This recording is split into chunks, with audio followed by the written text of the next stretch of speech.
मैं कसम देता हूँ कि मैंने इस केस के बारे में जो भी बयानात दिए हैं, जो सबूत दिए हैं, जो एविडेंसेस दिए हैं, उनमें से कोई भी किसी तरह से फैब्रिकेटेड नहीं है।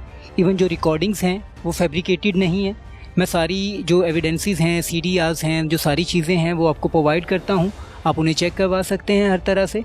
वो बात सच है, झूठ है, इसका अजाब आपके ऊपर पड़ना है। बिल्कुल ऐसी है मैम। आप और दुनिया में भी जवाब दें, आप आखिरत में भी जवाब दें, बिल्कुल। और कब्र में भी भुगतेंगे। बिल्कुल मैम, सबको जाना है। बिल्कुल ऐसे ही तो है। समझ के आपने हाथ रखना है। जी मैम, रात को 1:30 से 2 बजे मैं घर पे आता हूँ। आने के बाद खाना शाना खा के मेरी वाइफ मुझे बताती है कि जी इस तरह से घर पे झगड़ा हुआ, मेरा मोबाइल छीन लिया। देवर ने और ससुर ने मोबाइल छीन लिया बहू से। जी। ओके, आगे मैंने कहा जी प्रॉब्लम क्या थी कि जी उसमें उसके मैसेजेस थे लड़के के। आपके पास उन मैसेजेस का कोई सबूत है? जी मैम है।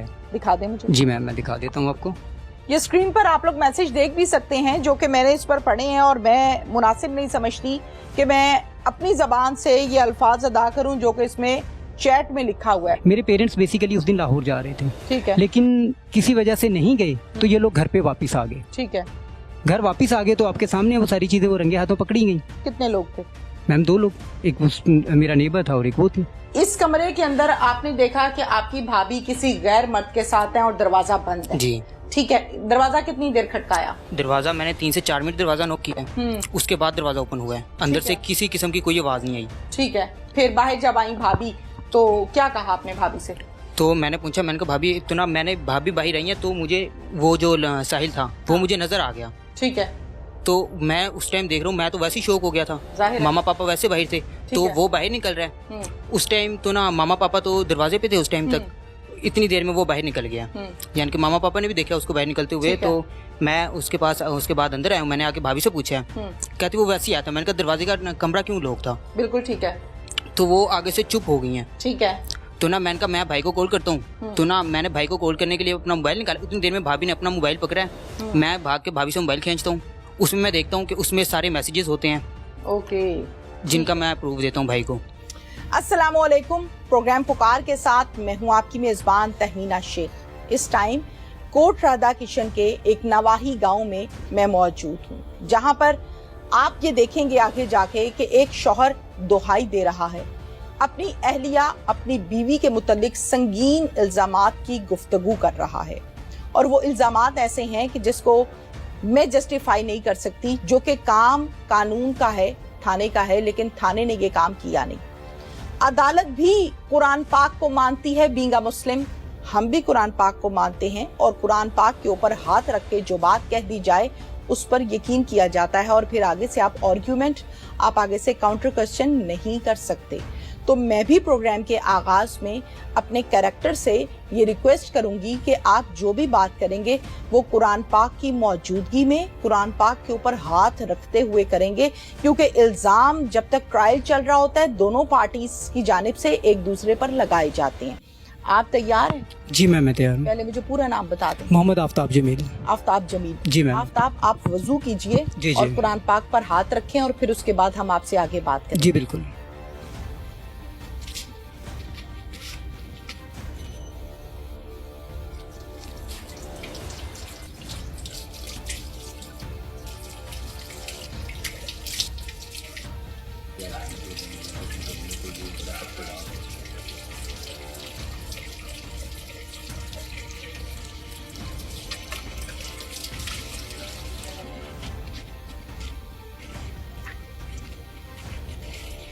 वुजू आपने कर लिया? जी मैम। कुरान पाक मंगवाइए। बेटा कुरान पाक लेके आओ।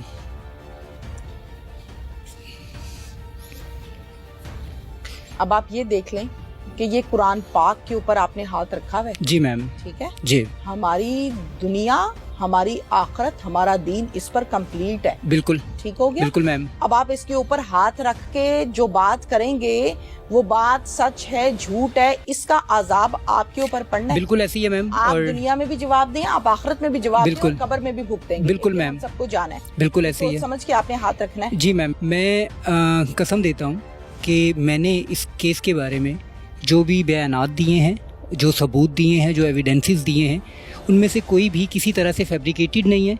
इवन जो रिकॉर्डिंग्स हैं वो फैब्रिकेटेड नहीं है। मैं सारी जो एविडेंसेस हैं, CDRs हैं, जो सारी चीज़ें हैं वो आपको प्रोवाइड करता हूँ। आप उन्हें चेक करवा सकते हैं हर तरह से। और मेरे जो कोलोफेल हैं उन्हें जिस तरह से मर्ज़ी जस्टिफाई किया जा सकता है, उनमें किसी किस्म का तजाद आपको नहीं मिलेगा। ठीक है, पूरा नाम क्या आपका? मोहम्मद आफ्ताब जमील। मोहम्मद आफ्ताब जमील। उम्र कितनी है आपकी? 30 ईयर्स। 30 ईयर्स। शादी को कितना अरसा हुआ? 12 साल हो गए मैम। बच्चे कितने हैं? 4 बच्चे हैं। ये 12 साल का अरसा कैसे गुजरा? मैम अच्छा था, पहले फाइनेंशियली कुछ मामला ठीक थे। मैं प्रोटोकॉल ऑफिसर रहा हूँ लाहौर एयरपोर्ट पे। एक अच्छी जॉब थी। 21 में जाके मेरी वो जॉब ख़त्म हुई। उसके बाद मैं कॉन्ट्रैक्ट पर थी? जी मैम कॉन्ट्रैक्ट पे थी। ठीक है। उसके बाद मैं मेरे फादर मूव हुए रिटायरमेंट के बाद गांव में, तो हम लोग यहाँ पे गांव में मूव हो गए। कुछ लड़ाई झगड़े होते हैं मेरे ससुरालियों के साथ, जिसकी मद में मेरी वाइफ को वहाँ पे बुला लिया जाता है यूज़ करने के लिए। और एट द एंड मैं सारा वो केस करके और केस करने के बाद अपने बच्चों को, अपनी वाइफ को यहाँ पे वापस ले आता हूँ। लेकिन उस पहला झगड़ा जो अपने ससुरालियों के साथ शुरू हुआ था वो कौन सा ईयर था? मैम 2022। 22? जी मैम। तब से सही झगड़े शुरू हुए हैं और अब तक चल रहे हैं? जी मैम। किस बात पर झगड़ा हुआ? मैम मेरे साले से झगड़ा था। बेसिकली उस घर में कुछ मामलात ऐसे चलते थे, मैं हमेशा अपने आप को अवॉइड करता था। और मेरी हमेशा ये कोशिश रही है, मेरी शादी को 12 साल हो गए, मैं वहाँ पे ज़्यादा स्टे नहीं करता था। क्योंकि उसमें भी मामला ये था कि मेरे एक साले का बेसिकली उसकी वाइफ के साथ रिलेशंस में थोड़ा प्रॉब्लम था। और उससे एक थोड़ा डाउट था। मेरे एक जो हमजुल्फ थे उन पे के उनके मेरी वाइफ के साथ रिलेशंस गलत हैं। तो मैंने उसे क्लियर करने के लिए उनकी थोड़ी हेल्प आउट की कि आप CDR से चीज़ें क्लियर कर लो। और जब मैंने हेल्प आउट की तो मेरे जो इन लॉज थे वो मेरे खिलाफ हो गए। मेरे साले से लड़ाई झगड़ा हुआ।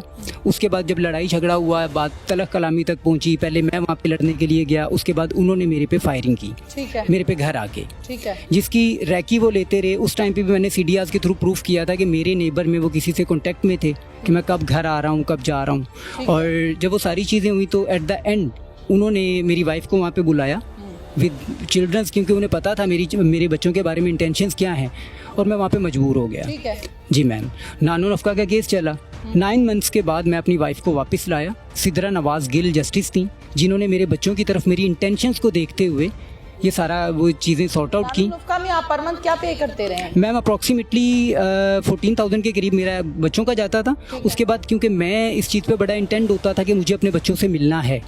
14,000 देते थे? 14,000 वो देता था, 1,200 रुपये किराया देता था जो बच्चों को मिलने के लिए लाते थे। वो 2 दफ़ा बच्चे आते थे तो तकरीबन 2,400 रुपये वो हो जाता था।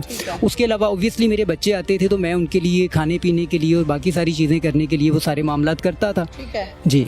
तो वो जी मैम कोर्ट में मुलाकात होती थी। देर की मुलाकात होती थी? मैम तकरीबन आधे से पौने घंटे की। अच्छा, अब ये मुझे बताइए कि ये वाला जो सिलसिला है नानो नुफ्का, पैसे देना, कोर्ट में मुलाकात करना, इसकी ड्यूरेशन क्या है? 9 मंथ्स। सिर्फ 9 माह? सिर्फ 9 माह के बाद सुलह हो गई? जी मैम। आपके पास जी मैम आ गए। जिंदगी दोबारा चलने लग पड़ी? जी बिल्कुल। कितना अरसा ठीक चलती रही?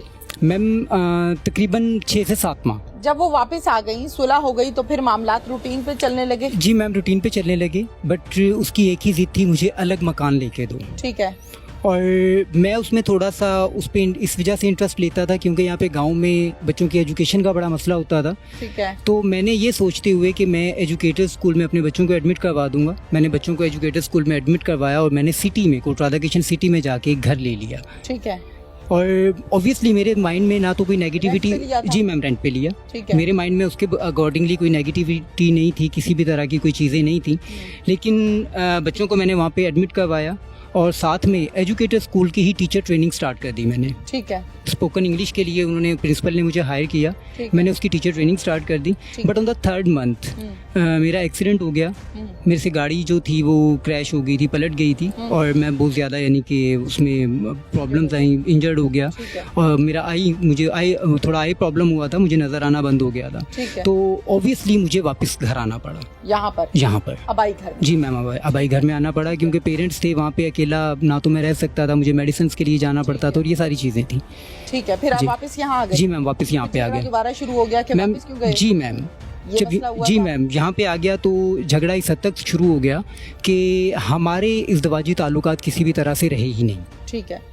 अब ये जो छोटे छोटे मसाइल आप बता रहे हैं ना, ये घर घर की कहानी। जी मैम। ठीक होगी। जी मैम।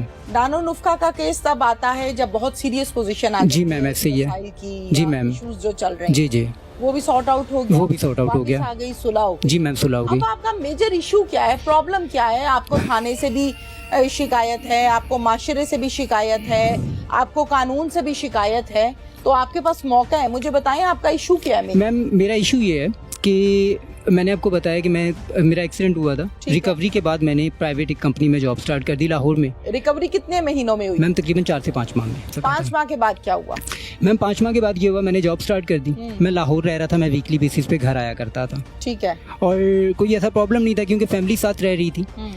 31 मई को, ठीक है, कुछ घर, जी लास्ट मंथ यानी कि 31 मई थी 2024, मेरे घर पे कोई प्रॉब्लम होती है, मुझे उस बारे में कुछ नहीं पता। ठीक है। ठीक है, मैं उसके 2 दिन बाद घर पे आता हूँ। रात को 1:30 से 2 बजे मैं घर पे आता हूँ। आने के बाद खाना शाना खा के मेरी वाइफ मुझे बताती है कि जी इस तरह से घर पे झगड़ा हुआ, मेरा मोबाइल छीन लिया, ये चीज़ें हुई, वो चीज़ें हुई। मैं उसे पूछता हूँ जी मोबाइल क्यों छीन लिया? ठीक है। कि जी उसमें जी मैसेजेस थे मेरे। मोबाइल किसने छीन लिया? घर वालों ने। घर वालों में कौन है? फादर ने और ब्रदर ने। अच्छा, देवर ने और ससुर ने मोबाइल छीन लिया जी। ओके, आगे? मैंने कहा जी प्रॉब्लम क्या थी? कि जी उसमें उसके मैसेजेस थे लड़के के। ठीक है। तो मैंने कहा किस इंटेंशन से थे? हाँ। तो वो मुझे कहती है जी मेरी कोई गलत इंटेंशन नहीं थी, इस तरह के मामला थे।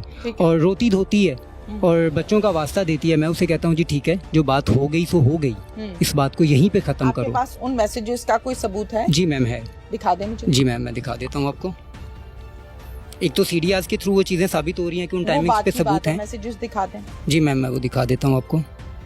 जी मैम, आप ये देख सकती हैं। स्क्रीनशॉट्स लिए मैं? जी मैम, स्क्रीनशॉट्स लिए थे क्योंकि ये मोबाइल उसके पेरेंट्स को हमने वापस कर दिया था।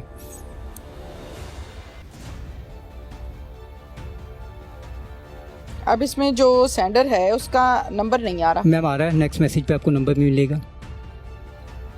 ठीक है, डन। ओके, ये स्क्रीन पर आप लोग मैसेज देख भी सकते हैं जो कि मैंने इस पर पढ़े हैं, और मैं मुनासिब नहीं समझती कि मैं अपनी ज़बान से ये अल्फाज अदा करूं जो कि इसमें चैट में लिखा हुआ है। ओके, आगे चलें जी। इस बात पर ससुर ने मोबाइल खींच लिया। जी मैम, मोबाइल खींच लिया। नेक्स्ट डे उसके पेरेंट्स आते हैं। ठीक है। मैं ट्रॉमा में था क्योंकि मेरी तबीयत खराब हो गई थी, इवन मुझे हॉस्पिटल तक जाना पड़ा। वजह?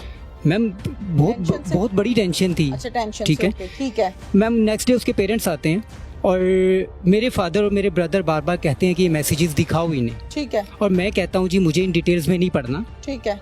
मैं अपने बच्चों की तरफ देखते हुए वो मोबाइल सीधा उसके फादर को पकड़ाता हूँ। ओके। वो उसे समझाते हैं। ठीक है। वो मेरे पेरेंट्स से माफ़ी मांगती है, मेरे से माफ़ी मांगती है और वो चले जाते हैं। ठीक है। वो चले गए, हंसी खुशी रहने लग गए। मैं अगले दिन अपनी जॉब पे चला जाता हूँ। आपके फादर को और आपके भाई को किसने बताया कि आपकी जो वाइफ है वो कहीं और गलतकारी या गलत किस्म के रिलेशन में मुलव्विस? मैम मैं आपको बता रहा हूँ, आपने ये मैसेजेस अभी देखे हैं। आप इन मैसेजेस में एक मैसेज ऐसा भी देखेंगी जिसमें ये लिखा हुआ है कि ये लोग घर से बाहर जा रहे हैं और ये 2-3 घंटे बाद आएंगे या ये कल वापस आएंगे। मेरे पेरेंट्स बेसिकली उस दिन लाहौर जा रहे थे। ठीक है। लेकिन किसी वजह से नहीं गए तो ये लोग घर पे वापस आ गए। ठीक है। उससे पहले किसी को कोई आइडिया नहीं था। घर वापस आ गए? फिर घर वापस आ गए तो आपके सामने वो सारी चीजें वो रंगे हाथों पकड़ी गई। इस घर में? जी मैम, इस घर में। कितने लोग थे? मैम 2 लोग, एक मेरा नेबर था और एक वो थी। अच्छा, ये दोनों थे? जी मैम, ये दोनों थे। Red handed? जी मैम, रेड हैंडेड पकड़े गए। ससुर ने देखा? मैम भाई ने देखा।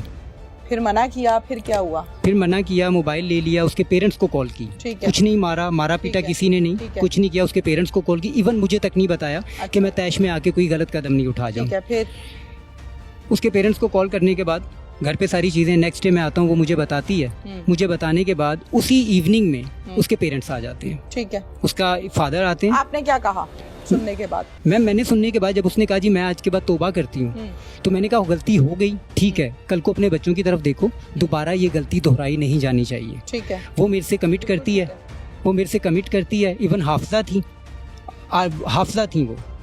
हाफजा होने के बावजूद मैं मैसेजेस की डिटेल्स में नहीं। जी मैम, कमिट कर लिया कि अब किसी, मैम टोटल 8 दिन गुजरे। 8 दिन बाद फिर से 8 दिन बाद ये हुआ कि बच्चों की छुट्टियां हुई, बच्चों ने पप्पू की तरफ जाना था, उसने जिद की कि जी मुझे मेरी मदर की तरफ छोड़ दें। ठीक है। मैंने उसकी सिस्टर को कॉल की कि मैं मदर की तरफ नहीं छोड़ूंगा, मैं आपकी तरफ छोड़ देता हूँ, आप इसे समझा दें।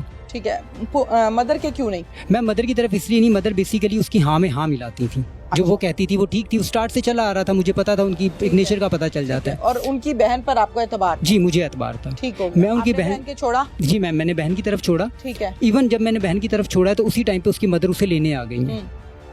उनका आपस में कांटेक्ट था, उसने मदर को बताया था। वो आप रोक भी नहीं सकते ना, माँ है उसकी। जी मैम। अच्छा, फिर मेरे वहाँ होते हुए यानी कि मैं उन्हें कहता हूँ जी आप इसे यहीं पे रहने दें, 2-3 दिन इस सिस्टर की तरफ रह लेगी, उसके बाद 2-3 दिन दूसरी सिस्टर की तरफ रह लेगी, फिर हमें ईद पे अपने घर जाना है। ठीक है। मैं वहाँ पे छोड़ के उसे आ जाता हूँ। ठीक है। ये बात है 10 जून की। ठीक है। 10 जून को मैं छोड़ के आता हूँ। 11 जून को उसके फादर आके या उसकी मदर आके उसे वापस अपने घर ले आते हैं, क्योंकि मैं उस टाइम मौजूद नहीं था, मुझे नहीं पता कौन लेके गया, लेकिन वो अपने घर आ जाती है। ठीक है, आगे।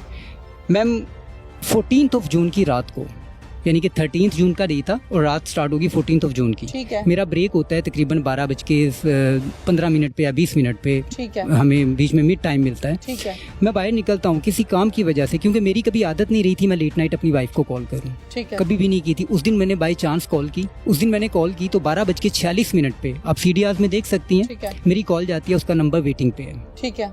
मैं पूछता हूँ जी इस टाइम किसकी कॉल है, क्योंकि मैं तो मोबाइल यहाँ पे ले चुका था, उसके फादर को दे चुका था, उसकी मदर के नंबर की ये बात है। नंबर बिजी जा रहा है। जी नंबर बिजी जा रहा है, वेटिंग पे जा रहा है। कितनी देर? मैम मेरी तो कॉल गई ना, वेटिंग पे था। उसने कॉल पिक की, मैंने उसे पूछा जी कि आप जो है किससे बात कर रही हो। उसने अपनी सिस्टर का नाम लिया, तो मैंने कहा उसके हस्बैंड घर पे आ गए होंगे और रात को 1 बजे कौन सी बहन अपनी बहन से बात करती है। ठीक है। तो उसने मेरे से बहस करना स्टार्ट कर दी। मैंने उसकी सिस्टर का नंबर मिलाया उसी टाइम पे। ठीक है।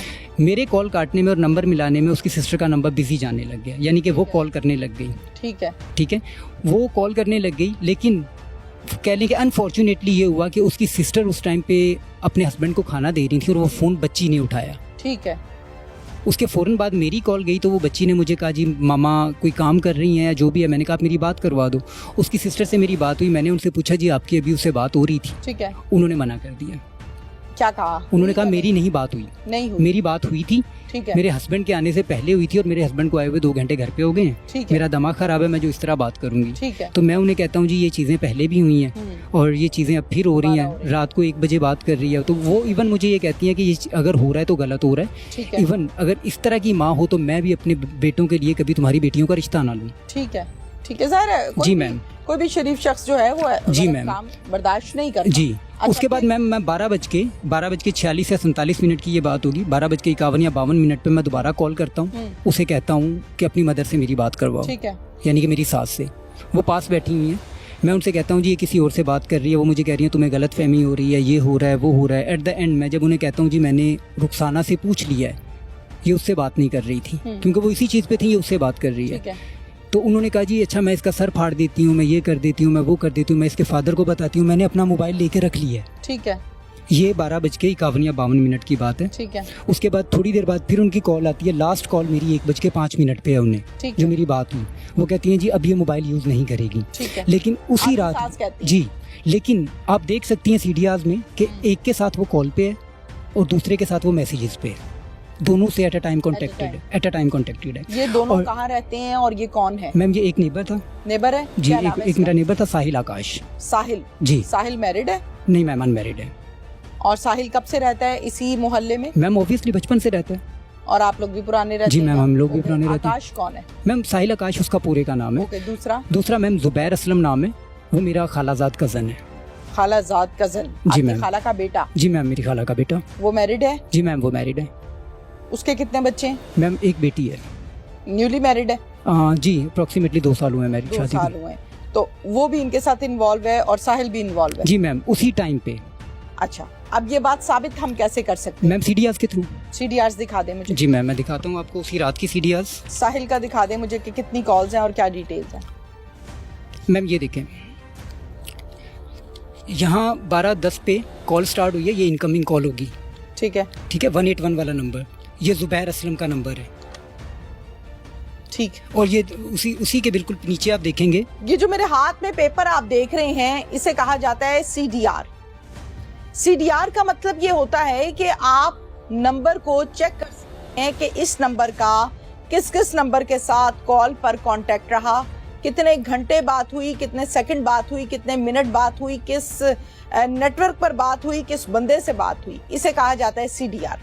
अच्छा, CDRs ये निकाल के बैठे हैं अपनी बीवी की, जिसमें बड़ा क्लियरली हम देख सकते हैं कि ये 2 लोगों के साथ कॉन्टिन्यूसली राब्ते में है, जबकि ये करने वाला काम था इनकी कहने पर, इनके कंप्लेन करने के ऊपर पुलिस का, जो कि पुलिस ने नहीं किया। जाहिर है मरता क्या ना करता, अपनी बेटियां भी नजर आ रही थी, अपना घर भी खराब होता नजर आ रहा था, शरीफ आदमी है तो खुद ही से एफर्ट स्टार्ट की। एफर्ट में फर्स्ट स्टेप लिया कि पहले सुलह की, दूसरा स्टेप लिया कि सास को बताया, समझाने की कोशिश की, तीसरा स्टेप लिया CDRs निकलवाई। और CDRs जो मैंने देखी हैं उसमें ये बात वाकई क्लियरली साबित होती है कि इस खातून का ताल्लुक या गपशप या मामला 2 लड़कों से साबित होते हैं CDR के मुताबिक। आगे मैं अपनी वाइफ से आके पूछता हूँ रात में कि तुम्हें क्या ज़रूरत क्या है राब्ता करने की, तुम मुझे वो क्लियरली बताओ। हाँ, उस बात पे हमारा थोड़ा बहुत झगड़ा होता है, यानी कि उसमें कोई मारपीट नहीं होती। ठीक है, झगड़ा होता है, मेरी मदर मुझे डांटना स्टार्ट कर देती हैं कि अगले दिन ईद है, तुम हमें ईद मनाने दोगे या नहीं मनाने दोगे, और ये सारी मामले मैं खामोश हो जाता हूँ। अगले 3 दिन मैं उसे पूछता रहता हूँ। एट द एंड मैंने पूछना भी छोड़ दिया। मैंने उसे ये कहना, उसने खाना पीना छोड़ दिया कि मैं यहाँ पे कुछ भी नहीं खाऊंगी पीऊंगी, मुझे यहाँ पे रहना ही नहीं है। ठीक है, मैं उसे बाहर से खाना ला के दे रहा हूँ, मेरे घर का वो कुछ नहीं खा रही, मैं उसे बाहर से खाना ला के दे रहा हूँ। मैं उसे यहाँ तक कह रहा हूँ कि बच्चों के बारे में सोच लो, अभी भी जो कुछ हो गया मैं उस पर मिट्टी डालने के लिए तैयार हूँ, बच्चों के बारे में सोच लो, लेकिन वो नहीं बाज आती। ठीक है, वो मेरे ही नंबर से अपनी मदर को कॉल करती है, क्योंकि मैं मोबाइल नहीं दे रहा था उसे। मैं ये चाह रहा था, मुझे ये था कि शायद ये 1-2 दिन में संभल जाए, लेकिन वो नहीं संभली। वो चोरी से कॉल करती है। अगले दिन उसके फादर की कॉल आ जाती है मेरे फादर को कि क्या मसला है। तो मेरे फादर कहते हैं, वो मुझे पूछते हैं, मैं उन्हें कहता हूँ जी आप उन्हें कहें कि वो आके ले जाएं। ठीक है, वो आते हैं, वो आके ले जाते हैं। ठीक हो गया, वो ले गए, बात खत्म हो गई। उसके बाद उसने रहना है या नहीं रहना, वो बाद में कोर्ट का मामला था, वो जाके खुला ले सकती थी या मैं डाइवोर्स दे सकता था। मैम इस बात को गुजरते हैं तकरीबन 10 दिन। 19 तारीख को वो यहाँ से चली जाती है और तकरीबन 10 या 11 दिन गुजरते हैं। 30th को मुझे पता लगता है वो अभी तक दोनों से कांटेक्ट में है और मेरे खिलाफ कोई प्रोपोगेंडा बन रहा है। कैसे पता चलता है? मैम उसकी जो सिस्टर होती हैं, मैं उनके घर पे जाता हूँ। ठीक है, उसकी सिस्टर मुझे कहती हैं कि जी तुम हमारी सिस्टर से प्रोस्टिट्यूशन करवाते थे। अच्छा, ठीक है। मैं उन्हें कहता हूँ जी मुझे इस चीज़ के एविडेंसेस दें। ठीक है। वो मुझे कहती हैं जी हमें उस लड़के ने कहा है। तो मैं उन्हें कहता हूँ जी आप उस लड़के के ने कहा? जुबैर ने। अच्छा, तो जुबैर कौन होता है आपके घर के मामलात को सॉल्व करने वाला? मैम जुबैर से वो कांटेक्ट में है ना, मैं कांटेक्ट में नहीं था। अच्छा, ठीक है, ओके। वो मेरे पे ब्लेम करती हैं, मैं आके अपने घर पे बताता हूँ। लेकिन आपको पता है कि कोई भी इस तरह के जब मामलात हों तो सबूत के बाद नहीं मानता। ठीक है। मेरे घर वालों ने भी मुझे डांटना स्टार्ट कर दिया कि तुम इन बातों को बढ़ा रहे हो, तुम ये कर रहे हो, तुम वो कर रहे हो। ठीक है। मैम 3rd of जुलाई को CDRs खुल जाती हैं। ठीक है।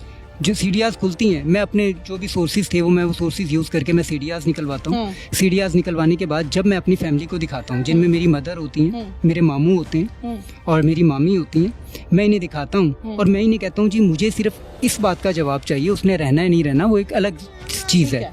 मुझे जो ये मेरे पे इल्ज़ाम लग रहा है, क्योंकि मैं बेटियों का बाप हूँ, कल को मुझे बेटियों की शादी करनी है और अगर आज मेरे बारे में ये चीज़ आ जाती है कि मैं अपनी वाइफ से इस तरह की गलत हरकत करवा रहा था, इस तरह का काम करवा रहा था, कल को मैं बेटियाँ कैसे बिठाऊंगा? मेरी मदर, मेरी मामी और मैं, हम तीनों मेरी उस साली के घर जाते हैं जिसने वो इल्ज़ाम लगाया। ठीक है।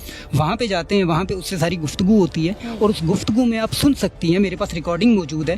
वो क्लियरली कह रही है कि तुमने मेरा साथ नहीं दिया, मैं तो इसे तुमसे रंगे हाथों पकड़वाती। ठीक है। और वो कन्फेस कर रही है कि जी हमारा उस लड़के से राब्ता है। ठीक है। हम उस लड़के को मिलने के लिए भी बुलाते रहे। मैंने अपनी साली का साथ नहीं दिया। अगर मैं उसका साथ देता तो मेरी साली हेल्प करती मुझे उन दोनों को रंगे हाथों पकड़ने में। साली का साथ किस बात पे देना था? उसे पकड़ने के लिए। अच्छा, ठीक है। वाइफ को पकड़ने के लिए कि तुमने मेरी बात पे ट्रस्ट नहीं किया, इवन तुम मुझे बुरा बना देते थे। पहले वाले मामला वो डिस्कस करने लगी। आप रिकॉर्डिंग में सुन सकती हैं, सारी चीजें क्लियर। इस कमरे के अंदर आपने देखा कि आपकी भाभी किसी गैर मर्द के साथ है और दरवाजा बंद है। जी ठीक है। दरवाजा कितनी देर खटकाया? दरवाजा मैंने 3 से 4 मिनट दरवाजा नॉक किया है, उसके बाद दरवाजा ओपन हुआ है। अंदर से किसी किस्म की कोई आवाज नहीं आई। ठीक है। फिर बाहर जब आई भाभी तो क्या कहा आपने भाभी से? तो मैंने पूछा, मैंने कहा भाभी तो ना, मैंने भाभी बाहर आई है तो मुझे वो जो साहिल था वो मुझे नजर आ गया। ठीक है। तो मैं उस टाइम देख रहा हूँ, मैं तो वैसे ही शौक हो गया था। मामा पापा वैसे बाहर थे तो वो बाहर निकल रहा है। उस टाइम तो ना मामा पापा तो दरवाजे पे थे उस टाइम तक।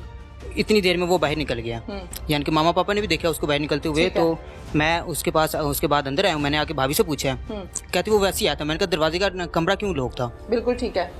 तो वो आगे से चुप हो गई हैं। ठीक है। तो ना मैंने कहा मैं भाई को कॉल करता हूँ। तो ना मैंने भाई को कॉल करने के लिए अपना मोबाइल निकाला, उतनी देर में भाभी ने अपना मोबाइल पकड़ा है। मैं भाग के भाभी से मोबाइल खींचता हूँ, उसमें मैं देखता हूँ कि उसमें सारे मैसेजेस होते हैं जिनका मैं प्रूफ देता हूँ भाई को।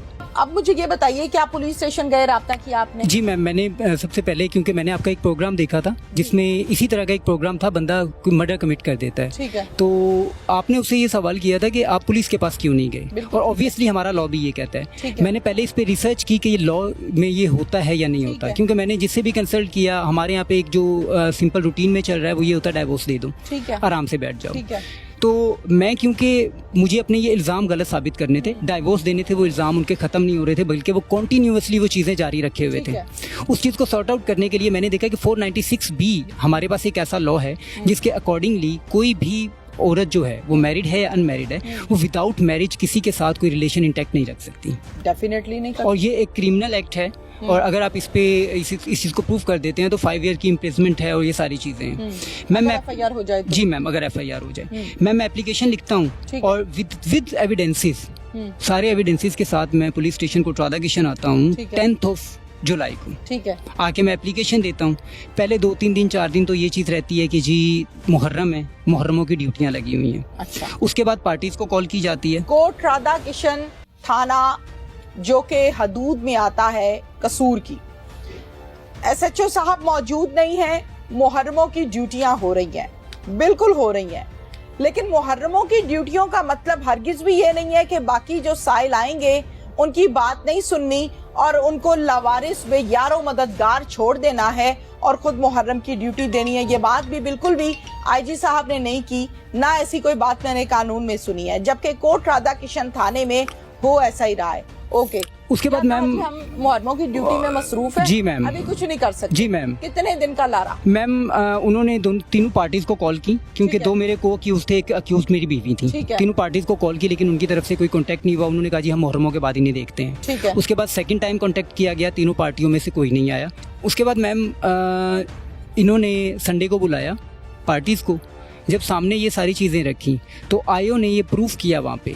और ऑब्वियसली हमारे यहाँ पे एक कल्चर चल रहा होता है, जब आप थाने जाते हैं तो आप किसी ना किसी ऐसे रेफरेंस को ढूंढते हैं जो थाने से कोई ना कोई रिलेटेड हो या ताल्लुक़ रखता हो।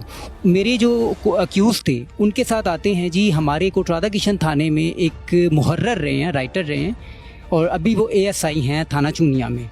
वो उनके साथ सिफारशी बन के आते हैं, इसरार नाम है उनका। वो मुझे जानते भी थे पहले से, क्योंकि मेरा थोड़ा सा पॉलिटिकल बैकग्राउंड भी रहा है, तो मैं थाने आता जाता रहता था लोगों के मसले मसाइल के हवाले से। ठीक है।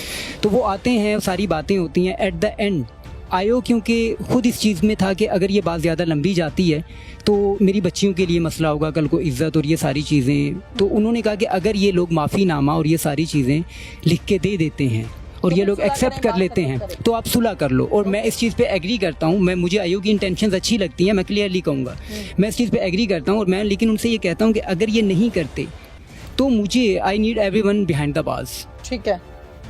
एटलीस्ट जिन्होंने जो जुर्म किया, जुर्म तो मैम हुआ है, 496 तो हुआ है, फोर्निकेशन हुआ है, उसके लिए इन्हें होना चाहिए। ठीक है। वो कहते हैं जी ठीक है। वो वहाँ से चले जाते हैं। आयो मुझे कहते हैं जी 1-2 दिन इन्हें दें, ये आ जाते हैं और ये रिटर्न में हमें सारी चीज़ें दे जाएंगे, प्रोवाइड कर जाएंगे। ठीक है। लेकिन उसके नेक्स्ट डे मैम जाके उन्होंने रिट करना स्टार्ट कर दिया और वो सारे मामला स्टार्ट कर दिए। मुझे रिट का पता लगता है मेरे लॉयर से, क्योंकि लॉयर्स के आपको पता है चैम्बर्स एक साथ होते हैं, जो उनका लॉयर है वो मेरे लॉयर के थ्रू, उनके अकॉर्डिंगली मुझे पता लगता है कि इन्होंने रिट किया, इन्होंने कोई एप्लीकेशन दी है। ठीक है। मैं अपने आयो को बताता हूँ और मैं उन्हें कहता हूँ जी अब मेरी FIR आप दें। ठीक है। लेकिन वही आयो जो पहले मुझे कह रहे थे कि मसलिहत के थ्रू मैं आपकी वो FIR नहीं दे रहा, ठीक है, वो मुझे कहना स्टार्ट कर देते हैं कि आपकी FIR लॉ में है ही नहीं। ठीक है।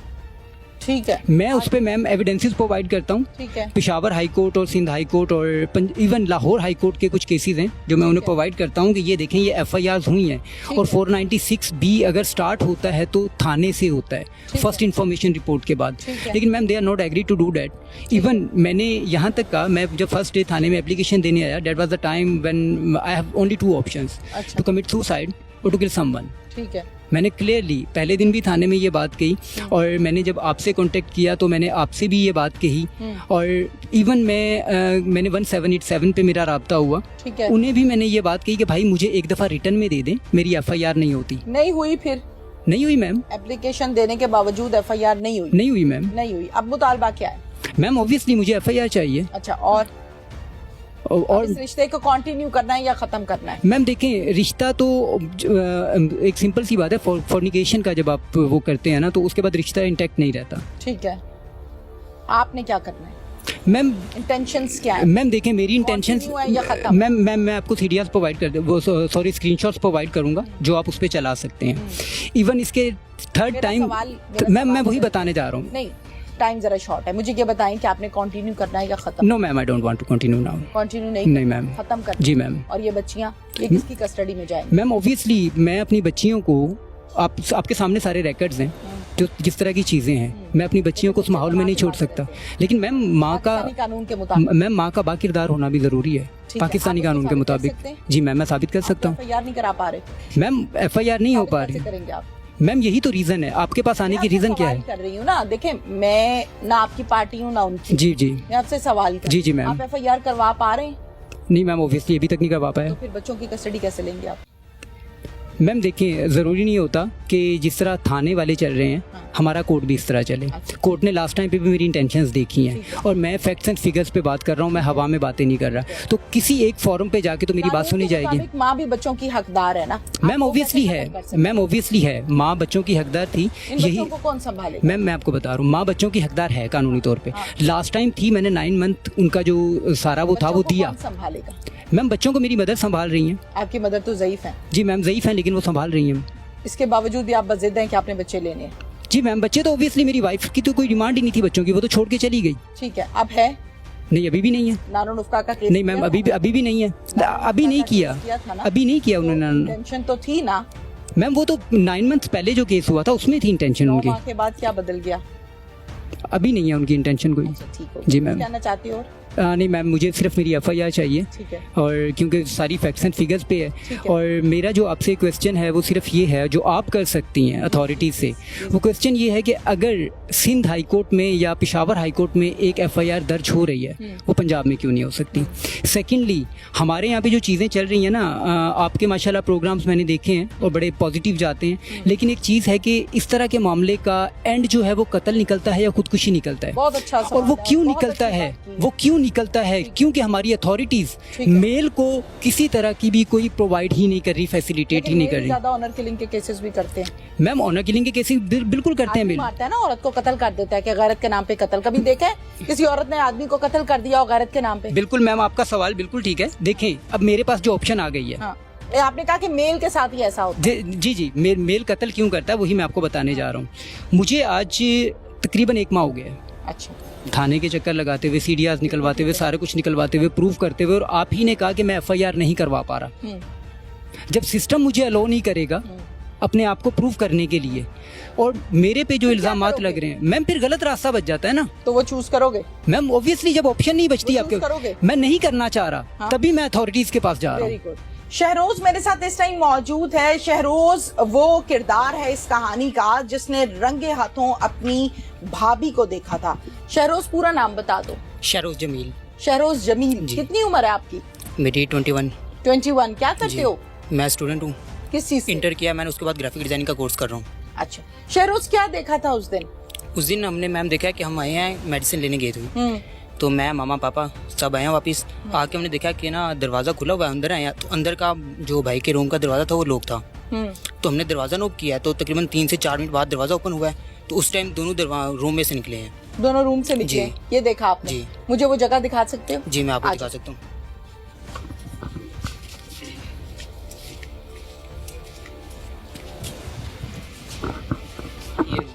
ये किसका कमरा है? ये भाई का रूम है। भाई का कमरा है, अंदर आ जाए।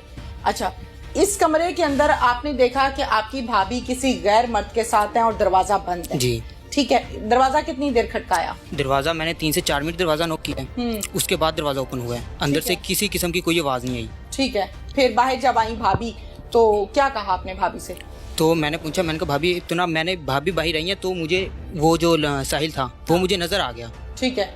तो मैं उस टाइम देख रहा हूँ, मैं तो वैसे ही शौक हो गया था, जाहिर है। मामा पापा वैसे बाहर थे तो वो बाहर निकल रहा है। उस टाइम तो ना मामा पापा तो दरवाजे पे थे उस टाइम तक, इतनी देर में वो बाहर निकल गया, यानी कि मामा पापा ने भी देखा उसको बाहर निकलते हुए। तो मैं उसके पास, उसके बाद अंदर आया, मैंने आके भाभी से पूछा, कहती वो वैसे ही आता। मैंने कहा दरवाजे का कमरा क्यों लॉक था? बिल्कुल ठीक है।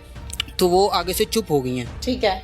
तो ना मैंने कहा मैं भाई को कॉल करता हूँ। तो ना मैंने भाई को कॉल करने के लिए अपना मोबाइल निकाला, उतनी देर में भाभी ने अपना मोबाइल पकड़ा है। मैं भाग के भाभी से मोबाइल खींचता हूँ, उसमें मैं देखता हूँ कि उसमें सारे मैसेजेस होते हैं। ओके। जिनका मैं प्रूफ देता हूँ भाई को। ठीक है। और वो सारे मैसेजेस अब आपके सामने हैं। ओके। अस्सलाम वालेकुम जी। जी वालेकुम सलाम। अरसलान साहब बात कर रहे हैं? जी अरसलान साहब, मेरा नाम तहमीना शेख है, मैं नियो टेलीविजन से बात कर रही हूँ। आप ठीक ठाक हैं? जी ठीक ठाक, आप सुना? अल्हम्दुलिल्लाह। मेरे भाई मुझे ये बताइए कि ये केस जो इनका है, इस केस के हवाले से क्या अपडेट्स हैं? हाँ जी। आफ्ताब जमील का जो केस है जिसमें आप जी। इनकी मिसेस को गिल्टी कर चुके हैं डॉक्यूमेंट्स के मुताबिक, CDR के मुताबिक। इनका कौन सा केस है और कौन सा मैंने गलती की है? अच्छा, मैं बता देती हूँ आपको। इनका मतलब कि कौन सी FIR नंबर कौन सी है और उसमें मैंने गलती कहाँ लिखा है? मैं बता दूँ आपको, जवाब दे दूँ जी जी। आपके पास ये CDRs लेकर आए हैं, आपके पास ये मैसेजेस लेकर आए हैं जिसमें वाहियात किस्म की गुफ्तगू की गई है किसी गैर मर्द के साथ इनकी अहलिया ने। आपने देखी? आप कहाँ पे हैं अभी आप? और ये आप मेरे सवाल का जवाब दीजिए, मैं आपको लोकेशन भी दे देती हूँ अपनी। नहीं, मैं आपके जवाब देने के पाबंद तो नहीं होना मैं। आप पाबंद हैं कंप्लेनेंट को नहीं तसल्ली होना। देना, नहीं उसका होना। मसला सुनने के आप पाबंद हैं। कंप्लेनेंट का ये मसला है। डिफेंडेंट मुझसे बात करें ना, आपके अगेंस्ट तो नहीं है। नहीं, मैं आपसे ये अर्ज कर रही हूँ कि ये कंप्लेनेंट कहता है कि मेरी बात अरसलान साहब ने सुनी है, पार्टी को बुलाया है, बात की है। कंप्लेनेंट मैडम आपसे बात कर रहा है ना जी। आप उससे पूछ लें सारी डिटेल। नहीं, आप बात करने से गुरेजा क्यों है? आप बात क्यों नहीं करना चाहते? किसी इशू में बैठा हूँ तो इसलिए मैं कह रहा हूँ कि आप आ जाएं अगर आपके पास टाइम है, अदरवाइज जो है मैं रिसेंड कर दूंगा। अगर रिपोर्ट मेरे पास है तो मैं बनवा दूंगा रिपोर्ट उसकी। इनकी FIR क्यों नहीं दर्ज हो रही? आज 15 दिन हो गए। 15 दिन हो गए जी, FIR क्यों नहीं है? IG साहब ने तो कहा है कि कंप्लेनेंट की FIR फौरन दर्ज होनी चाहिए, तो आप क्यों नहीं कर रहे FIR दर्ज? मैंने SHO ने FIR दर्ज करनी है, उनसे जाके आप करें डिस्कस ये मैटर। अच्छा ठीक है, तो फिर आप IO क्यों बन गए इस केस के, जब आपको ये लगता है कि उन्होंने ये करनी है? ही नहीं, मेरे पास केस है ही नहीं। इसने मुझे कहा कि ये ग्रीवेंसेस है मेरे, मैंने सुन लिए। इसने मुझसे जो है क्या नाम है इसका, जो है कोई डिमांड की नहीं है। कौन सी डिमांड? नेक्स्ट अच्छा, इसने मेरे से कहा कि जी ये मसला है। मैं कहा अच्छा आप क्या चाहते हैं? इसने कहा जी कि उनको एक दफा बुलवा लें। ठीक है। मैंने इधर मैंने उन्हें बुलवा लिया। ओके ठीक है। फिर? उसके बाद इनका जो है पैचअप सीन चल रहा था। ठीक है। पैचअप चल रहा था, पैचअप हो चुका था या नहीं हुआ। उसके बाद उन्होंने इसके अगेंस्ट जो है खुला वगैरह फाइल कर दिया। तो ये भाई साहब तब तो वेटिंग पे थे और अब अचानक से एक दिन में है ये DPO साहब के पास, मलिक अहमद साहब के पास, आपके पास जो है ये भागे फिर रहे हैं। वो भाई ऐसी क्या आकर आगे के खुद जो है तुम लोग टाइम ले रहे हो। ठीक है। और आप खुद ही जो एक दिन के अंदर, मैं सुबह था इधर RP ऑफिस, ठीक है। यहाँ से 4 शाम को फ्री हुआ हूँ। ओके। तो अभी इसकी कॉल आई है तो मुझे आपसे बात कराइए इसने। बिल्कुल ठीक है, बिल्कुल ठीक है। आपने बुलाया, आपने बात की, उस टाइम इनका पैचअप हो रहा था, ये DPO के पास पेश हुए, खातून ने खुला दायर कर दी। ये सबका अपना अपना हक है, वो कर सकता है, ऐसा ही है ना? खातून अगर इनके साथ नहीं रहना चाह रही, वो खुला लेना चाह रही है, तो वो उसका हक है, वो ले सकती है, हम उसे मना नहीं कर सकते, ऐसा ही है। मुझे ये बताएं कि आपके पास जब एक FIR दर्ज ही नहीं हुई, बकौल आपके कि ये सवाल आप SHO से करें, जब एक पेपर या डॉक्यूमेंट रजिस्टर्ड ही नहीं हुआ, तो किस बेस पर केस को देखा जा रहा है या किस बेस पर दोनों पार्टीज को थाने में बुलाया जा रहा है? मैडम आपको कानून का शायद इल्म होगा ज्यादा मेरे से जी, लेकिन मैं एप्लीकेशन आती है उस पे मैसेज कन्वे किया जाता है दोनों पार्टीज को कि आप जो है आ जाएं अपने, तो केस की कोई कंप्लेंट आती है उसकी वेरिफिकेशन का भी हमें जो है बिल्कुल आता है, बिल्कुल आता है। हुक्मनामा तलबी पे पार्टीज को बुलाते हैं। ठीक है, बिल्कुल ठीक है। उसमें अगर वो चीज एलिगेशन प्रूव हो जाता है तो उसके मुताबिक कार्रवाई होती है। बिल्कुल आप दुरुस्त फरमा रहे हैं। एलिगेशन जो था वो प्रूव हुआ था, गिल्टी कौन हुआ था? पार्टीज कंप्लीट नहीं हुई अभी तक। अभी मजीद उसको सुनना है आपने? मैडम उसमें पार्टीज ही कंप्लीट नहीं हुई। उसमें एक फरीक जो है, 2 फरीक आए हैं, 2 फरीक अभी तक आए ही नहीं है। अच्छा, कौन से 2 फरीक आए हैं आपके पास? वो भी नहीं आई। वाइफ नहीं आई? नहीं। अच्छा, हस्बैंड उसके फादर आए थे। फादर आए थे, ठीक है। आपने वो CDRs और मैसेजेस देखे जिसमें वाहियात गुफ्तगू? जो CDRs हैं और मैसेजेस हैं, मैसेजेस मोबाइल से पता चलते हैं कि जो हमें, मतलब मैंने इनबॉक्स खोल लिया है, मैसेज खोल लिया है, ठीक है। भेजने वाले का नाम, नंबर और वो डिटेल लिखी होगी। जो रिसीविंग पार्टी है वो कौन है, ठीक है, नहीं है ना उसमें। ठीक है। CDR जो इन्होंने मंगवाई है वो प्राइवेटली मंगवाई है, ठीक है। प्राइवेटली जो कंजर आपको हो सकती है ना, उसको आप उसको मॉडिफाई कर सकते हैं, ठीक है। हम तो अगर ऑफिशियल वे से मंगाएंगे तो उसी पे वर्क कर सकते हैं ना। ऑफिशियल वे तब होगा। बिल्कुल, आप ठीक बात कर रहे हैं। आप पहली बात है, प्राइवेटली इसने मंगवा ही नहीं सकता बंदा कोई, लेकिन इनके पास तो आ गई है। लॉ ब्रेक किया इसने, ठीक है। अब इनके लिए क्या हुक्म है? इनके लिए हुक्म ये है कि मेरे पास ये आ जाएं। अच्छा, हम इनको फिर जो दूसरी पार्टी है उनको कल बुला लेते हैं। अगर वो नहीं आते तो फिर रिपोर्ट बना के दे देते हैं SHO को कि सर ये मामला है, इनको बुलाया है, ये आ गए हैं, उनको बुलाया वो नहीं आए, और उनको बुलाया वो नहीं आए, और ये बात हुई है। इस पे जो आप मुनासिब हुक्म सादर फरमाएं। मेहरबानी, थैंक यू।